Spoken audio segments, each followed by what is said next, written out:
Hey y'all, I'm Calabria and welcome to Black Girl in a Semi-Classical World, the podcast for all singers across the vocal diaspora. My aim is to teach, lead, and empower singers to take up space and use their voices through stories within our industry. Today's special guest is my sister, Arielle Crosby. When I tell you, I think we finna like clown by accident, like sheer accident. So I'm gonna go ahead and read her bio and just know that this little 100 word snapshot has nothing on this woman's resume. Just FYI. Oh, fine. So singer, actress, and native Detroiter Arielle Crosby has performed on stages ranging from Carnegie Hall in New York to Palau de la Música in Barcelona, Spain. A graduate of Kentucky State University with a BA in vocal performance, Arielle made her national tour debut in Motown the Musical as a featured ensemble member and Diana Ross understudy. Other credits include Aida as Aida, Dreamgirls as Laurel, and In the Heights as Vanessa. She was most recently seen in the Postmodern Jukebox on Deck series and the theater film hybrid workshop of The Aviatrix, the musical. Keep up with her at ariellecrosby.com, period. You better hyperlink that, period. Okay. Gotta let the people know where to find me. Okay. Listen, like I said, I just feel like this is going to be a whole vibe. It's Everybody, about to be a key. It's about to be a key. everybody just go ahead and pause, clap it up, clap it up, clap it up, even though I'll do a little bit for you. Yeah. Hey, girl. Hey, girl. It's good to see you, girl. Good to see you too. I'm excited to like start this. It's kind of wild because I think, okay, so on my personal Facebook page this past week, I ran across a picture of us when we were like 19. Bruh. And I thought to myself, Jesus, it feels like this was literally only maybe like one summer ago. And it was like a million summers ago. But I just wanted to tell people like how far we actually go back. We go back before that, like obviously high school choir. Whoop, whoop. And that particular picture had us adorned wonderfully in some exclusive, I mean, I'm talking Exclusive, honey. exclusive lace front wigs, child. And That that was was bought like that day. we bought them that morning, child. Girl. I mean, that was when lace had just first started hitting the streets and people really didn't have access to lace like that. But oh, we did. Oh, but we did. Oh, we paid some money. With whose money, honey? Because who was working? I was working. I wasn't. I was having this conversation with somebody the other day. I'm like, how did I fund my teen years Period. and most of college? Because I wasn't really working. Yeah, it was like, Who was paying for this? girl, we was everywhere. We was Baby. everywhere that summer.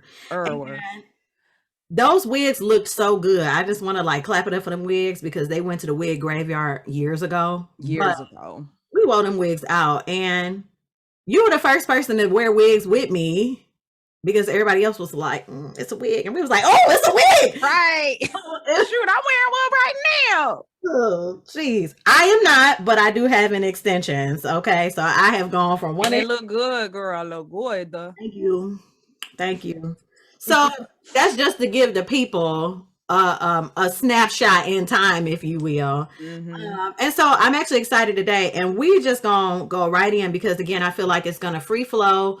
Everything so far here has been like excellent energy. So clearly, I just think it's gonna be across the board here. But go ahead and tell the people, how did you even get started singing? Like, what did that journey look like? I know this is a long, probably multi-layered question, but what did that even look like? I mean, it's not that difficult for me. I came from a musical family, so I got it honest, and I'm not gonna say I didn't have a choice because my sister, she definitely like she can sing, and she decided she wants to be a nurse. So, like it's not that I didn't have a choice, but it was just so embedded in me from the beginning. And I just always wanted to perform in some aspect. I think I was about 4 when I saw my first musical, and it was The Wiz with Stephanie Mills on tour. Yes. Oh, wow. So yes, I got to see that. And from that moment on, I was just like, that right there, that. And I took a lot of detours to get to that, but I eventually got to that. That's fine. But that's, like that's, so my story is really simple. I came from a musical family, and I've just been around music since before I could even speak, before I was even really here. Yeah. Yeah. So That makes sense. So like, let's fast forward a little bit. So you had this musical foundation.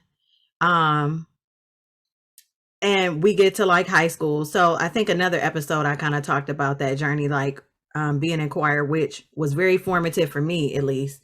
I probably have gone to 75% of the places I've traveled to because of singing. And it started with that. And I took trips before that, but it was just like, oh, now we gonna kick it into overdrive. So my exposure and everything is due to that. But then you get to Kentucky State. Let's talk about this experience. Talk about it. Well, university, so we had different experiences at that point. Yeah. Well, what aspects you want me to talk about? Wait a minute. Talk about wait a minute, Lord. Okay, we don't have to censor. Girl, go ahead and talk about it. Like, how was it? How was it when you were there, and then looking in retrospect, how did that influence the now? Well, let's see. It's the let's see for me. Right. Let's see. I mean, it was a very interesting experience starting out. I don't want to put anybody on blast, but HBCUs, you don't just cross Greek. They put you through a process for every organization on that campus. Literally hollering. Right. I'm literally screaming. So I essentially crossed choir. Yeah. And I heard about some of these stories, not in detail. Yeah, baby. I hear about these stories, and I was like, girl, I'd have dropped out because I'd have been in jail.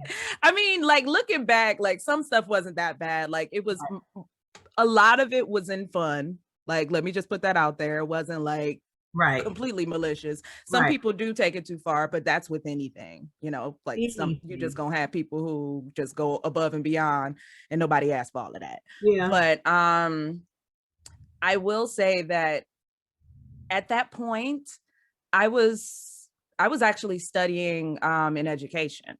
Like, I was like, I'm gonna be a teacher. I remember. I didn't have those like big plans to like perform anymore. And I'm not really sure like where that changed. But I think it was just more because it was more practical. I know where that changed. Okay. Put a pin in that.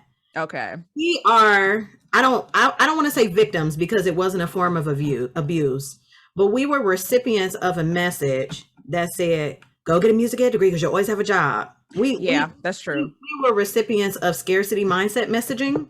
And this passion is cute, but let's get you a check messaging. And it was messaging meant to protect us, but it was messaging that harbored a lot of fear and a lot of what if in a lot of people. At least in me, it did, for sure. So that's where that changed, when we started having real conversations about what is next following 12th grade. When we started having those 11th and 12th grade conversations, that probably is what changed it. And looking around you, we went to school. This is no shade. It's nothing wrong with this, but where we went to high school, it was a lot of practicality.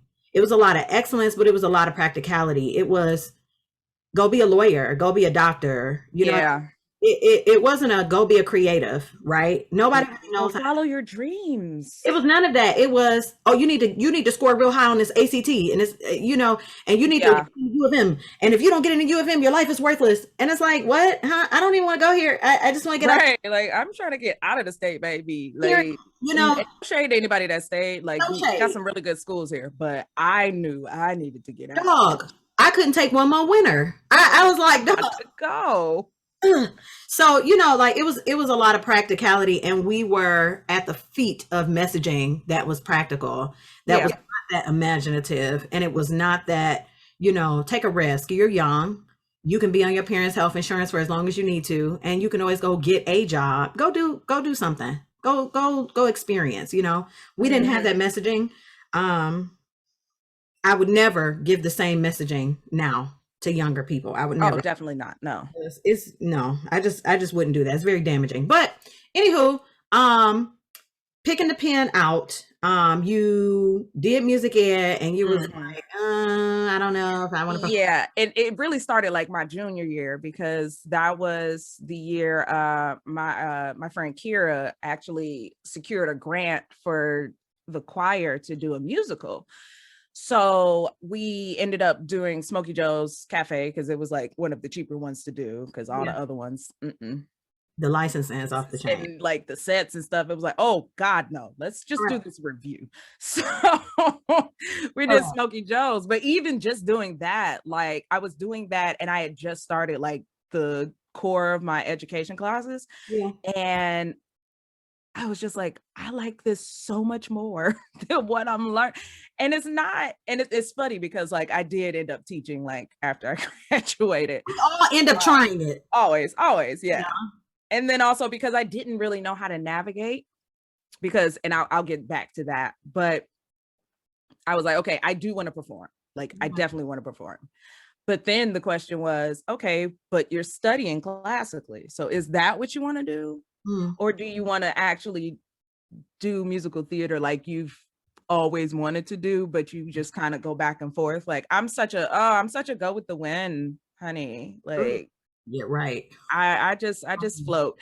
So I'm just like, okay, I'll try this now. Yep. Just, and I'm all right. We here. All right, I'm over here now. Yeah, I'm like, baby, you need some roots. What being a creative, like But so that was what I was grappling with. I'm like, because we didn't really have even though we did like musical theater stuff, we didn't have a musical theater program. Everything was more classical driven. So I was like, okay, this is probably where I need to be going. But it just didn't do it for me.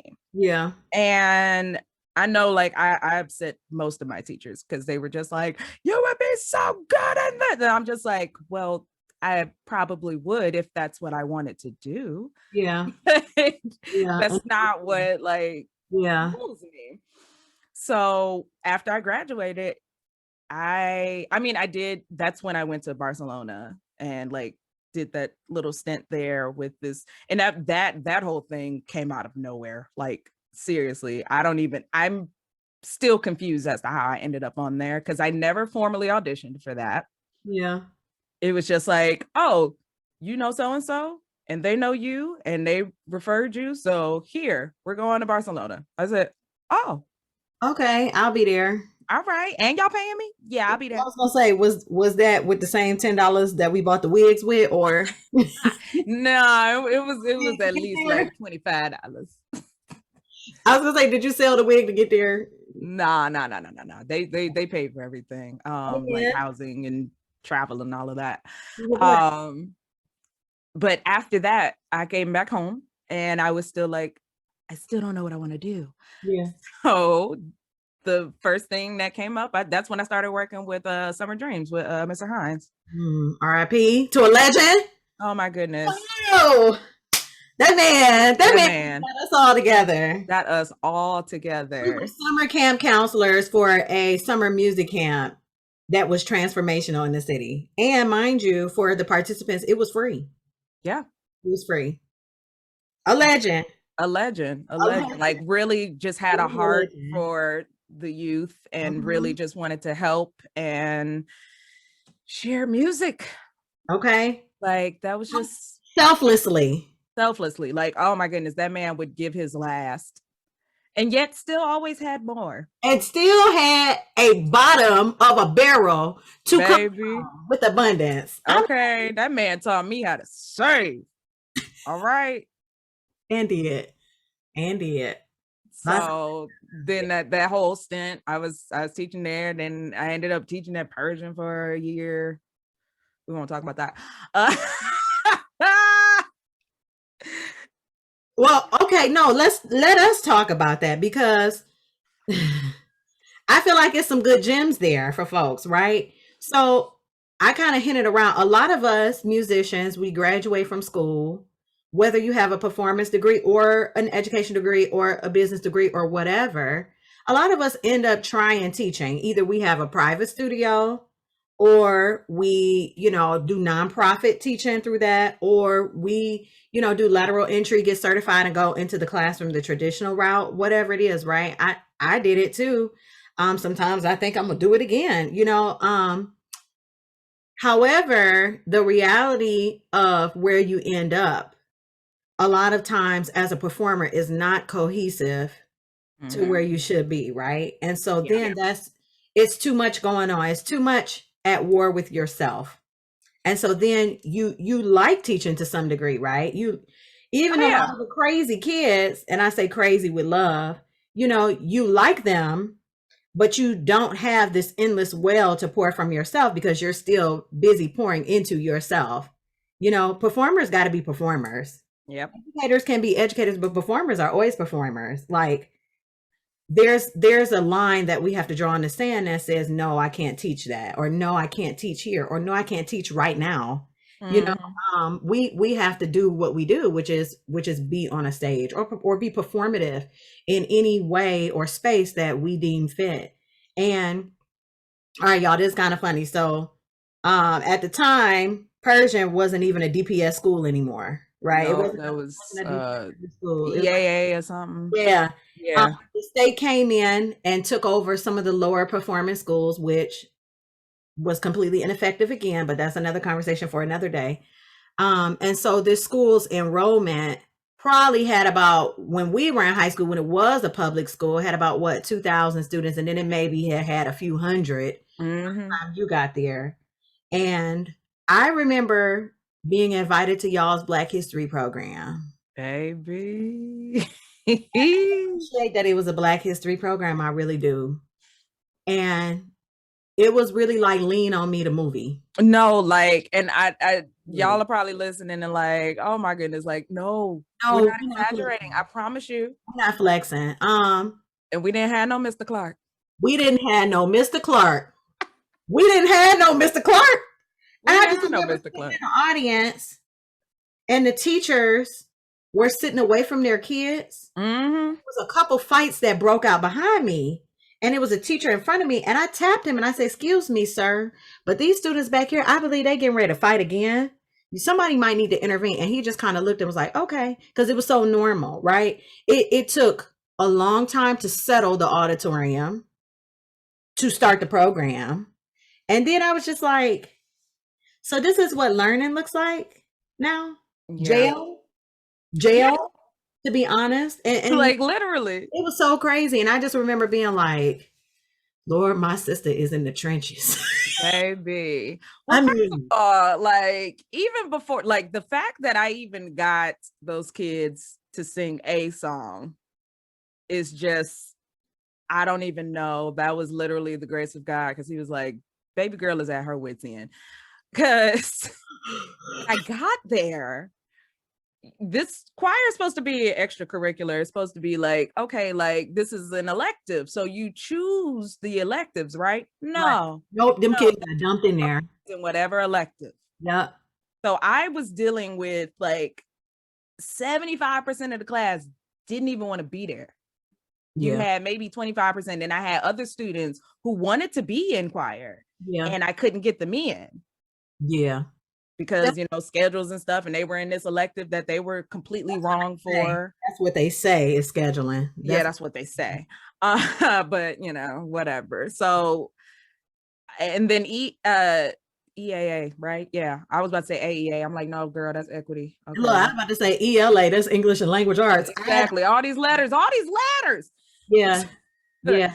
So I finally like came up with a system that kind of worked, just to get them, because I'm like, okay, these students need to get a grade, but most of them don't want to sing. Ooh. So I was like, okay, we'll do, like, I'll teach, like some basic music theory type stuff, give them worksheets and stuff to work on. They do that. They give me like definitions and all of that, and that'll be their work. And then I can work with the people who actually want to sing. Correct. So I had that system set up for a bit. And then they were on like I don't even know if it was a trimester. It was weird. Like their quarters, it was weird. So the next quarter or whatever, like the next section of time, I had almost all new students. Crazy. Yep. Been there, done that. So I had to start all over. Don't like that. Don't like that. Good from a planning perspective, not good from a relationship or a behavioral perspective. Terrible from those perspectives, to be honest. Ooh. I can't. Listen, to shed a little sunlight, girl, I remember when you said you was teaching rhythm to the kids. And y'all, we about to tell our age. What song did you use to teach rhythm? I know one of them was Donk. Uh-huh. Yup. Yup. Wow. It's the wow for me. It's the wow for me, honey. Wow. I was like, let me try and reach them somewhere where we can both meet in the middle. I'm like, because I don't know y'all new stuff, but I know that. Okay, let's meet in the middle. They knew that song. They did. They did. And it was like, Miss Crosby. I'm like, yeah, I know stuff. I know things. I'm still in these streets. Okay. He was only what, like 6 years older than the oldest student. Are you kidding me? Right. And then that was another thing that I was like, I look like them. I look just like them. Mm-hmm. I was like, I look like them. So then I had to be like that much more like, you know, like assertive. Professional and assertive. Yeah. Yeah.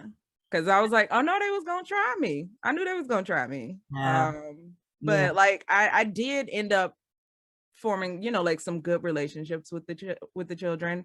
But then my gears started to shift because that's when I ended up getting Aida. Yeah. Yeah. Yep. And in the process of rehearsing for that and teaching, I was like, girl, like, I know that this is a check. And at that point, like I was doing Aida at a community theater. And so like, I was basically paying to be in the show because, you know, well, that works. And it was fine. I didn't mind. You know, some people were like, you're paying and they're making out. I'm like, the money that they're making is literally like keeping the building open, keeping lights up, and going towards like rights for these shows. Like y'all, like, I know it seems like they're making a lot of money. Yeah. But it's really just to keep doing what they're already doing. Operational, a fraction of operational expenses. Exactly. So I was just like, okay, y'all don't understand. But even with that, like I wasn't making money from it, but I was just like, this is where I need to be like exploring. So I ended up, well, I already knew like I was gonna leave Persian anyway, like that was gonna happen. But eventually like I stopped teaching like a couple years after that, like stopped teaching, you know, like all the time, because then I was still working with Mr. Hines, and then I was working with DCC, and you know, but that was more kind of part-time-ish, so I wasn't like in the classroom all day every day. It's less taxing as well. Yeah. And so, you know, like that was easier for me, but I knew that eventually, like and then I started booking like actual paying shows at like professional theater houses. So okay. Let's talk about that. That first professional payroll, what was it? That was Murder Ballad. And how was that? Oh my goodness. It was very so first of all, let me say that I ended up getting the audition because our music director for Dreamgirls, Jamie, she saw me and was like, I love your work ethic. I think you're you're really professional, and we're having auditions for this show, Murder Ballad. I had never heard of Murder Ballad. And she was like, you know, like Detroit Public Theater, which also I hadn't heard of, but they were new. Like this was their second season. So they were like fresh, and they really wanted to use, you know, like local actors of color, because they're in Detroit, you know, so they wanted to, you know, like incorporate the community into their shows. Right. But, you know, they would still get, you know, equity actors as well. Yeah.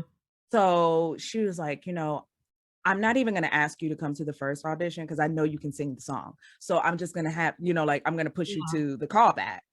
So they can see you. And I was like, oh, me? Stop it. And so I'm like in the audition, like in the audition room, like with all these people who are like equity. One of them, one of the guys, he had actually come from Chicago. Like he traveled in for the callback because he, like he sent in the tape or whatever. And then they asked him to come in for the callback. And come to find out, that was Chadwick Boseman's nephew. Oh, you say that name and I just lose it. I know. Oh God, I just love him. Like that hurt. That really, like that hurt. Like that hurt, yeah. That hurt like I knew. Yeah. That stabbed. That it got me. It really messed me up. Like, yeah. Because we didn't see that coming at all. Nobody saw that. Nobody. Yeah, I'm over it. But shout out to the people that he had around him, because those are the kind of people I want around me. And I feel like I do have those kind of people around me. Yeah. And I want it to continue that way. Because if anything, like y'all would keep clank, okay? A mighty fortress is okay. They protected him until it was time to let everybody know. Okay. Yeah. So you got that call back. Yep. And then I got the call that I got the part. And I was like, I saw that show. I'll have you all know I was in the audience for that. It was a really good show and I was impressed. It had a nice little twist at the end and I was like, not you a killer. She turned out to be a killer, y'all. Right. And I was like, her beat somebody with a bat. Okay, bludgeoned him to death. And I was like, oh, don't y'all mess with me. Listen, don't do this. I'm kidding. I've never killed anything but bugs. In time. Oh, that's a good one. In time. Yeah. So that was my first professional thing. And then that same music director was doing another show and she was like, I want you to come audition for this. And like that, a lot of my story is really like somebody just really took to me and was like, okay, I'm gonna, get you in here and get you seen by this person and da da da da. Like she didn't have a hand in me getting Motown, but she was at my audition. Like she was playing at the audition. Whoa. So like, like I saw her and I was just like, okay. And I think that helped me feel so much more comfortable. Yeah. But before I even get to that part, like, so little backstory before we get to the Motown part of my story. I actually worked at the Motown Museum as a docent. Yes. It was part-time. I was doing a little something. So I'm telling people about Motown, woo, woo, woo. And I saw that, they were having auditions for Motown at the museum. Mm-hmm. Now, mind you, a few years before that, they had also had like a big open call, cattle call for Motown. And I went to that. And that wasn't a real open call. Like, yeah, that's right. Yeah, it was for publicity. I remember that. Okay. I remember literally for publicity. So when I saw this one, I was like, I'm not going. Mm-hmm. Like, I'm absolutely not going. And everybody was like, no, you should go. Da, da, da, da. And I'm like, and I remember I was talking to William, who was a friend of mine who I met on a show. We did piano lesson together at Stage Crafters because I used to live at Stage Crafters. Oh, payday rent. Okay, I was like, I was artist in residence. Literally, I was in like every season. But you got your resume up, sis. No, they really did. And like the dope thing about like Stage Crafters was like, even though it was community theater, like a lot of people, they either used to perform professionally, or like the musicians, they still perform professionally because, like this is what they do, like to eat. Yeah. Um, so like those connections, because I ended up getting Cross and Light because of Stage Crafters, Wow. Yeah. which was a passion musical. That's the easiest way I can say it. Yeah. Like not just like passion, like I'm passionate, like actually like about Passion of the Jesus's birth, Christ. death, and resurrection. Yeah. Yeah. So like literally the passion. Traveling. Yeah. Passion of the Christ. Traveling. Went to a lot of different cathedrals, met some wonderful people. So back to Motown. So I was a docent working at Motown, saw the cast call, was like, I'm not going. Yeah. Because I went to the first one and I was talking to William. I'm like, I'm not going to waste my time. He was like, well, you should just go. Like, like, and I had that day off. So I was like, okay, here's what I'll do. If 7 people either text, call me, or message me today, I'll go. And literally 7 people. I got 7 either from text or a tag or a message. And the 8th person didn't message me until well into the next day. I said, okay, God, I hear you. Okay. So, okay, first of all, I just need to know, how do I get this kind of messaging from my Lord and Savior Jesus Christ as well? I don't even, I feel because like when I ask, he'd be like, and I'd be like, dog. I think for me, like, cause he be playing with me. He be playing. He be like, oh, oh, that's all you need. Oh, okay, I got you. Cause I always say things like very flippant, like, oh, like, okay, it's 7 people, So I'm just like, I'm not expecting this to happen. And he's like, oh, I'm gonna show you, cause you going to this thing. And I was like, oh dang, now I gotta go. Show me something, Christ. Well, Wow. he likes to throw like people my way. You know what I mean? Mhm. Like, and I'm like, no, don't do that, sir. Don't, sir. Like, Sir, what? don't. Sir, Don't do friend, that. friend, friend, friend, what are you doing? Anywho, okay. So 7 people. Yep, 7 people. So I'm like, okay, I gotta go. I'm going. So then I talked my friend Matt into going because he wasn't gonna go either. He was like, well, I'm only going if you're going. I was like, well, I'm going because God told me I had to. So he was like, all right, well, I said I was going if you're going. So we going together. And I got in that room and I saw Jamie at the piano and I'm like, okay. And I had been we were in Studio A and I'm like, I'm here every day. So it was super comfortable for me. And she just was the icing on the cake. Like, okay, I'm gonna do this. Cause I'm like, she's played for me so many times. I know her, so they were just like, oh, and then they looked at my resume and they're like, oh, and you're about to do Memphis? Okay. And I had like my whole, like all my contact information. So they sent me an email that night and they were like, we're going to do an impromptu callback tomorrow. Because there was like 6 of y'all that were just like, so like, we weren't expecting y'all. Yeah. So basically what I took from that was, this was also supposed to be more of a publicity thing. Oh. And then they saw people and were like, oh no, these people could actually be in the show. Like they're actual actors, singers here. And I don't think that they were expecting that. So they threw together like a callback that next day because they were opening, like that night was their opening night. Mm-hmm. So we had to do like the callback during the day because they had to be on stage, to bring the show in. So we did all of our scenes and singing and dance call and all of that. And I went to the show that night because it was opening night and we had tickets with the museum. Mm-hmm. And we got invited to the after party. Mm-hmm. And I'm at the after party and this other actor who they had, flown in to join us for the callback. we were both at the after party and we're just dancing, partying, having a good time.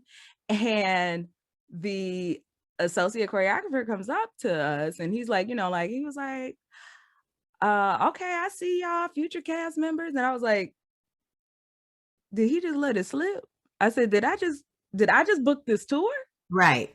Period. Like, I was like, oh my goodness. And then I ended up getting like the formal offer later, but I was just like, dang, that whole thing was crazy. Like, it was crazy. And to think you weren't even gonna go. I wasn't, because like at that point, like, because of I had just done, like Murder Ballad at DPT, and they had already tapped me to do like another musical. So I was like, I'm good. Like, I'm gonna, like build up my, my profile here. And then that's just like crazy. And then my friend Matt, he ended up getting in it as well. Oh, so y'all was just besties on tour, period. Yeah. Like, and now he's a Broadway star. Love like it. He was in Ain't Too Proud. So it's just like, like the trajectory, all from just going to this open call that we want to go to anyway. So you go on this tour. How long was the tour? Tell the people. Baby, it was a full pregnancy. It was 9 months. Okay. We went to term. Oh God. Like I said, I knew this was gonna be on today. Okay. Well, how was that experience? The whole entire. Whew, baby. So overall, I will say that as a professional, as an actor, as a singer, dancer, all of that, I grew so much from that experience. I wasn't a stranger to traveling. That was just like the longest that I had traveled. Yeah. And we did have breaks, so it wasn't like a continuous just 9-month stint. Right. Like, I did get to come home like right before Thanksgiving, and then again right before Christmas. And my family, oh, they're so great. I was like, guys, I'm gonna miss the food, and they were like, well, how about we just like do an early, like holiday dinner for you? And I was like, thank you so much, because I'm gonna miss the food so much. I mean, I'm gonna miss y'all too, but I'm gonna miss that food. Okay. But yeah, that was like the longest I've like continuously traveled, and it was taxing. Not gonna lie. Like, I know like a lot of people are like, oh my gosh, I went to all these wonderful places. And yeah, but dog, I was tired. I was so tired. That's so exhausting. And to have to sing most of the nights and perform and dance, the adrenaline. The next morning you wake up after something like that, you feel like you've been hit by a bus. Yes. And then we were doing like 8 shows a week. Correct. It's like, oh my God. What was your physical care routine, like your vocal care routine, your self-care, like all of that? What did it even look like? Did it even exist? So I think like, because I was so green at the beginning, like I wasn't really thinking about that at the time. I was just like, okay, these are the things that I have to do, and I have to learn this, and I got to get this show in. And once I got the show in my body, then I was like, okay, now you got to think of like longevity purposes. Okay, cool.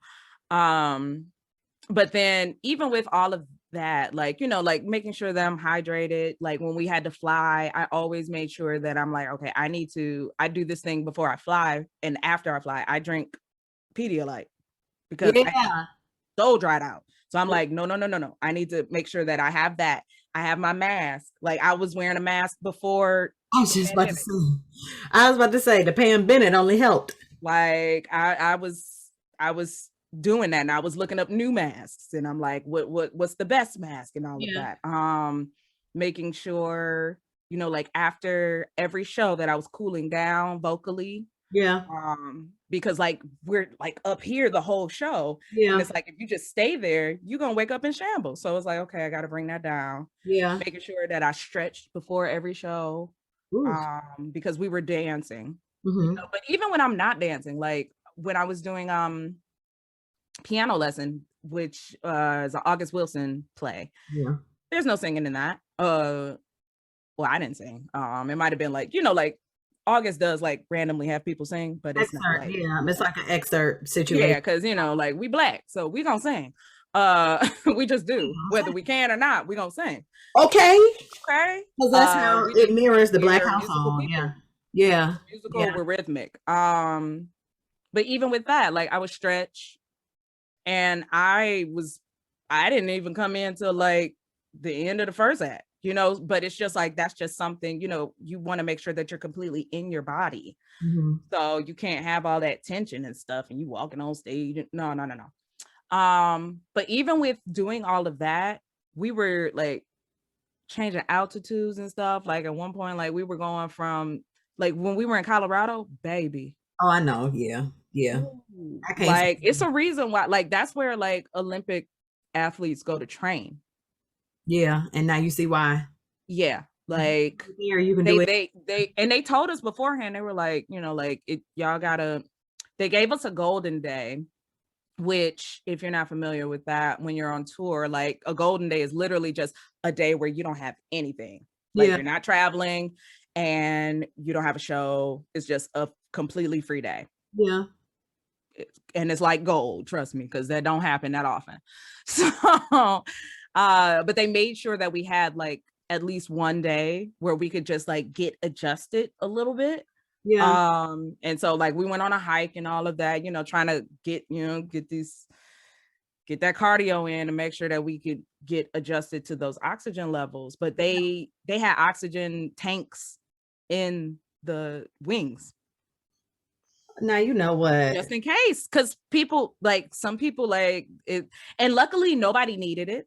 Yeah. Like we, you know, like we were pretty good, but I was like, I could tell the difference. Yeah. I could Yeah. definitely tell the difference. That So is the next crazy. time that we were like around that altitude, it was like, okay, like we had a better handle on it. Expectation. Yeah, you had a better expectation of what it actually consisted of. But yeah, no, I was like, oh, I felt like somebody had punched me in the chest. Like it was heavy. Oh my I was gosh. like, oh my goodness. So it's just like things like that. And then I hadn't called out of a show for like the first 4 or 5 months of the tour. Mhm. So when allergy season hit, oh, Done. I pretty much used up all of my call out days like around that time. Oh. But it was fine, you know, like that's why we have, you know, swings and understudies and things like that. Yeah. And luckily, like it had happened like after I had to go on Yeah. for Diana for the Yeah. first time. And that was an interesting that was an I was interesting gonna say, so being Diana Ross, you are Miss Diana Ross. yes. Like Miss Diana, like I had my own dresser, like I had my personal dresser, like she would like was just for me. And I was like, oh, this is nice. What is this? I don't have to share with nobody. Okay, like I'm excited. Somebody Yeah, but I the first time that I went on, I couldn't even like really get into all of that because I had to go on like almost halfway through the first act. Like so the actress who was playing Diana, wow. she was having some vocal issues, and at that point like this was kind of almost the halfway point of the tour anyway. Right. So we were tired. We was tired. Right. Tired. Right. So you know, okay. I understand. No, listen. Yeah. I mean, you doing So great you after know, and she was trying to like soldier on, and then she was just like, nope, this ain't gonna happen. This ain't gonna happen. But the stage manager had already talked to me about like possibly going on for the second act. So I was already like getting in that mindset, Okay. just in case. But I wasn't expecting.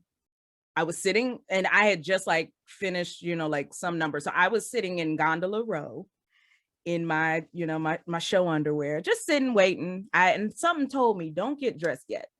I was like, all right, cool. So I'm just gonna sit here and chill. And Diana's dresser came into like pulled the curtain back to the gondola and was like, are you ready to go on for Diana? And I was like, yeah. And then like all the girls, they're like, oh my God. Because it was like my first time going on. Like I had never even like had a full run through in costume. like I had tried on the costumes. Like we made sure that the costumes fit and all of that, but I hadn't had a run through in the costumes. Oh my so God. like they had already pulled my stuff out, and like literally she was just on stage. And she came off, and then like the Temptations is singing My Girl, and Barry's over there with Smokey, I'm backstage changing, and I come out and I saw Kenny, who was playing Barry, and he has to cross the stage to come to the table that she's sitting at because they're supposed to be in Paris. And he walks over, and I saw him like see me, and it registered, and he was like, okay, and then just kept walking like, all right, so this is what we're doing. Cool. And you could tell like the audience, like I could hear, not because I didn't hear people talking, but I could hear the energy. Like, did they just change Diana's? They're like, wait a minute, because like Trinice was taller than me, and she's a different complexion than me, and like our voices are like different, so it was just like.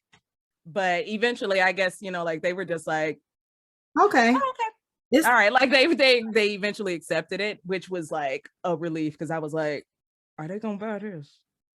Because like I haven't been Diana this whole time, and then all of a sudden, bam, here's a Diana. And I just really just had to run on stage, and I couldn't process any of it until it was over, because like from then on, like that's when like Diana, because like Diana is in like everything in the second act, you know, she doesn't really come in until like after dancing in the street in the first act. So like from then on, it's just a marathon. So I didn't have a chance to process everything and all of that. It was just like, just go, like, okay, am I doing the right blocking? Woo. And you know, like Kenny was very gracious, and like he would, you know, like kind of guide me if I wasn't, you know, right where I was supposed to be. But he was like, you know, like you actually like you hit your mark a lot, like, and I was like, oh, thank God.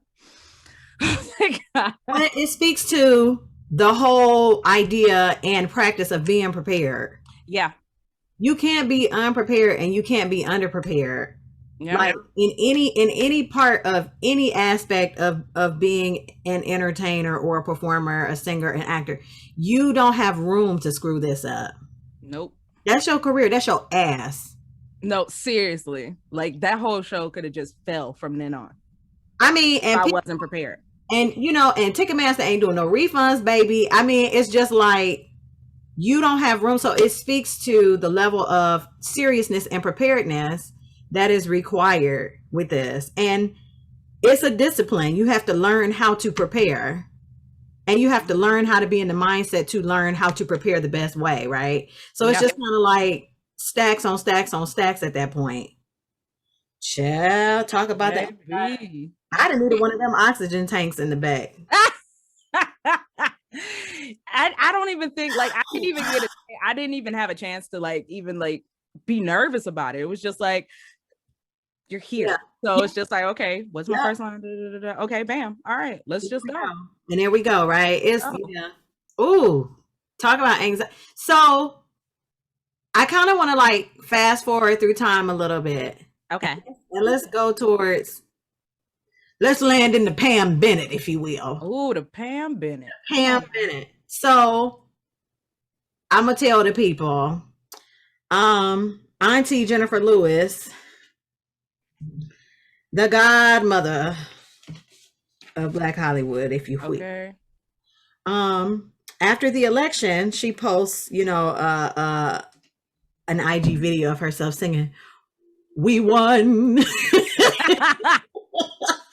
And you know, I saw the original, and it was a banger. I mean, it was just basically her singing, and it was a track going on in the background, and it was her having church by herself for about 45 seconds, and it was funny, right? And it was celebratory. And then maybe a week or two after that original video came out, I look on my timeline, Miss Crosby, if you will, has remixed this entire video, put herself in the split screen, harmonizing with her. Harmonizing. The screams, the pitches, wearing the same outfit. She had on these big old shades, with the hoodie on, with the hood pulled up. "We won." Ah! And I was like, how do I know this lady? Like, why? What is going on? But maybe, what was it? Maybe a week after? Mm-hmm. And Jennifer Lewis reposts this. And does what? Slides, what is it, in your DM, or somebody on her team Mm-hmm. slides in your DM. And the next thing we know, that becomes your godmother, your personal godmother. I said, and she did all this from acting a damn fool. Bruh, like literally, I was just sitting. So I was like renting this apartment because I was filming The Aviatrix at that time. Mhm. And I just did not have the space to do everything that I needed to do. Correct. Like I just didn't. Nice. So got this place downtown and I was just chilling and I saw the video and I was just like, I'm gonna harmonize with this. I was just like, I'm gonna harmonize with this. Like, I just want to do this. Like, whole process. Did it. Like, I didn't think anything of it. I didn't think that it was going like, but like a lot of stuff that last year, like I was just doing stuff to be doing stuff. Yeah. And like the Lauryn Hill live thing, like this ball done went viral so many times on Facebook and the gram for no reason. Or like when I made the joke about how Tegan Price from How to Get Away with Murder says the Castillos. Yeah. Like that meme is like still floating around. Every now and then I'll be on Twitter and somebody liked it. I'm like, that was from a year ago. How are you still seeing this? Like, I'm so confused. I don't understand the algorithms at all. It's content. Yeah, like I didn't think anything of it. I was just like, this is funny to me, so I'm gonna post it. And then people kept sharing it, and then I was seeing people like sharing it. I'm like, who are you? Yeah, like I don't follow you. How did you find me? Like, I'm so confused. And then Jennifer reposted it and I almost died. We all almost died. I and think she reposted it again, and then Brandy put it on her story. And Brandy, yep, Brandy. I was like, who art thou? What is happening right now? Who are me? Who are me? Baby. Because I remember I had a chance to talk to her. Not Brandy, Jennifer Lewis. Yeah, but it's coming though. We're gonna manifest that too. Yeah. I'm talking to everybody, okay? And that's on Mary had a little. And I'm meeting Beyonce. We meeting Beyonce. Now, if you don't take me to that, I'm like, oh, look, I will hold her hostage and say, look, I gotta bring my sister. Listen, and which wig today will it be? Okay. Which wig? Which wig? But yeah, like that was just crazy. And I don't understand how these things be happening. I mean, I understand you. That may just be something that you're saying. I understand. It is, let's affectionately call that divine positioning. Mm-hmm. When you're doing what you're supposed to be doing with your life, when you're doing what you're supposed to be doing with your time, and when you have taken those creative seeds and you've planted them. You've been in such a creative place for so long, and your mind just never stops being creative, right? Like some of us, i.e. me, get closed off because we get stressed out. I think you do a good job of putting yourself in spaces where it forces you to continuously be creative. And so then it becomes planting seeds that grow into, flowers, which grow into gardens. And so as silly as it is, right? As silly as it is to just harmonize on a IG video, and it's for comedy, but it is the result of the seeds of positioning, and you're just doing what you're supposed to be doing. How many people can say that they're doing what they're supposed to be doing? I'm only doing what I'm supposed to be doing 50% of the time. I can tell you that now. I mean, the other 50% we getting there, Lord, but one day, Lord, one day soon, Lord. But I mean, you're where you're supposed to be because you are a student of the creator and of the creative. That might be something there. You said something there. Come on now, y'all will get that on your way home. Yeah, Baba, don't shake your head, honey. Hey,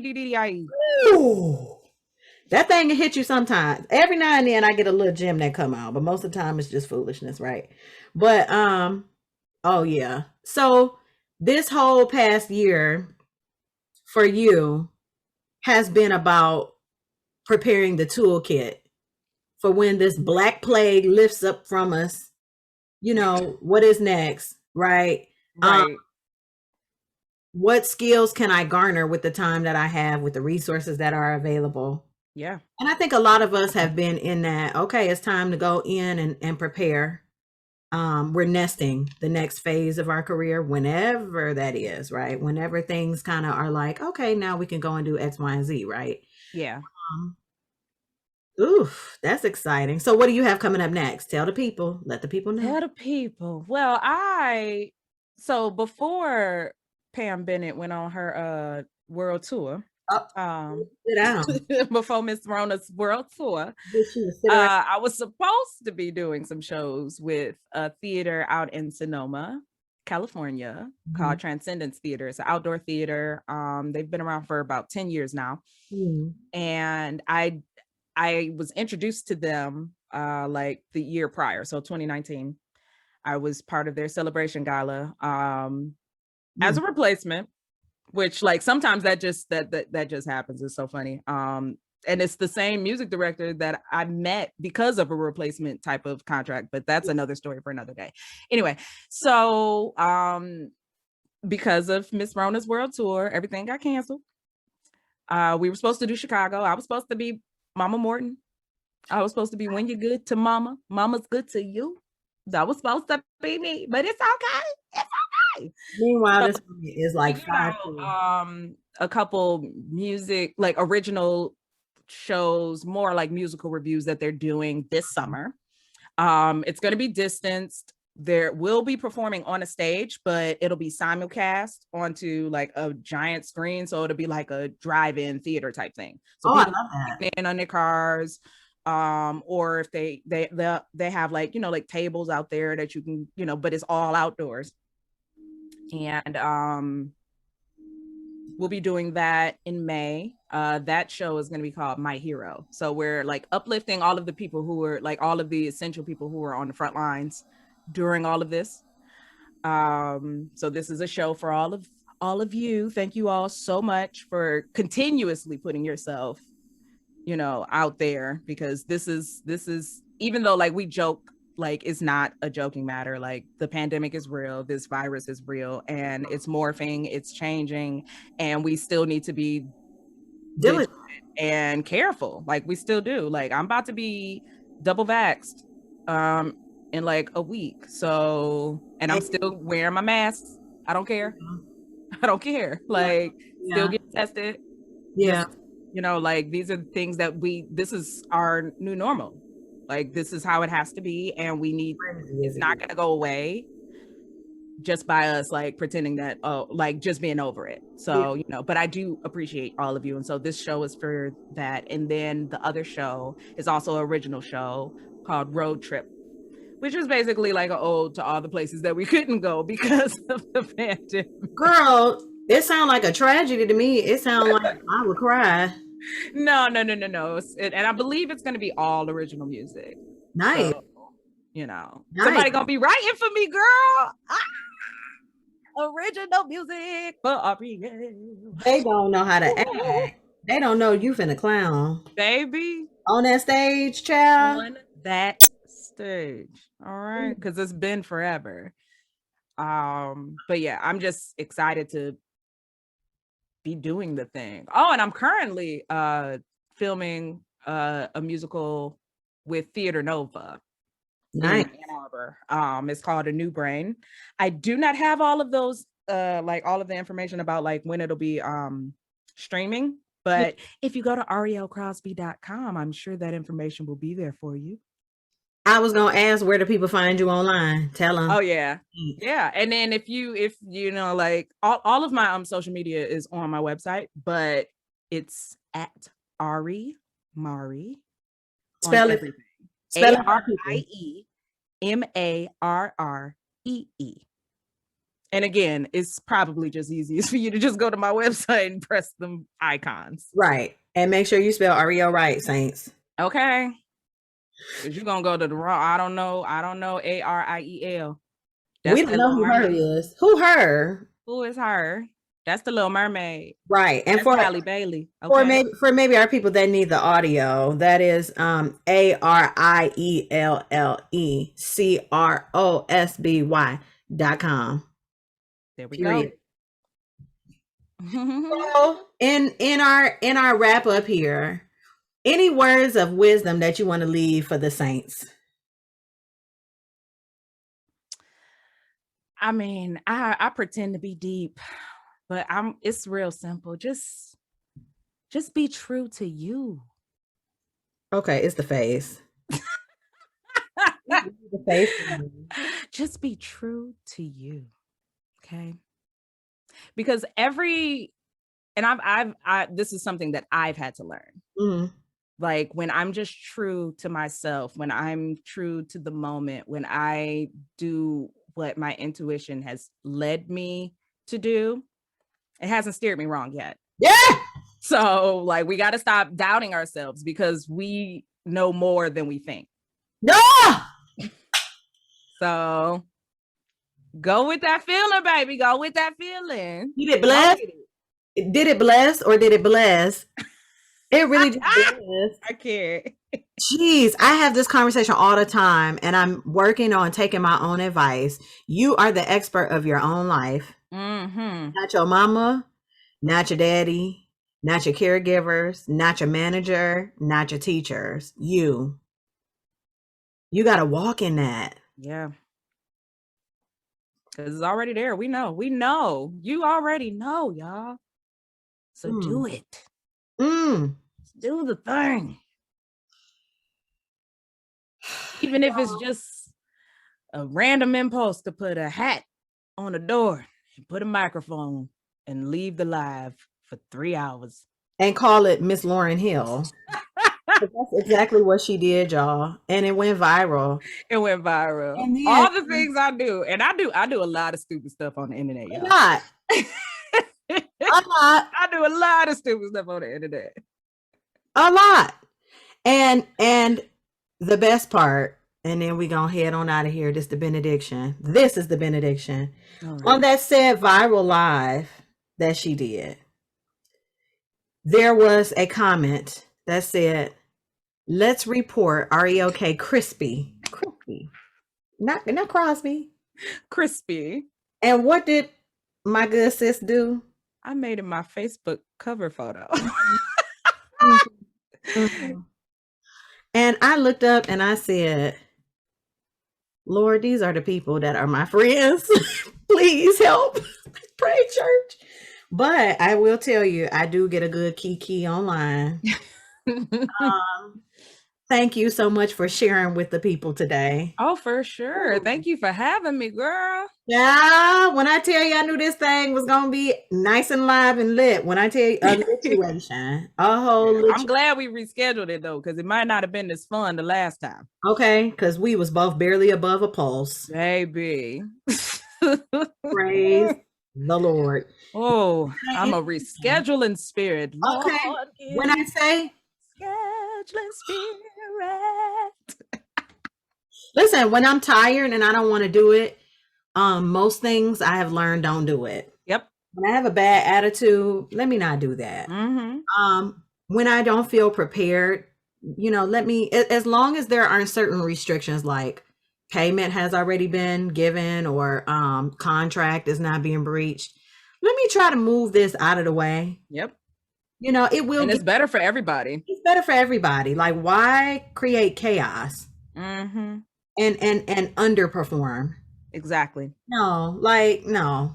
When you need it, you just need it, and that's that. Because guess what? It got done, didn't it? It did.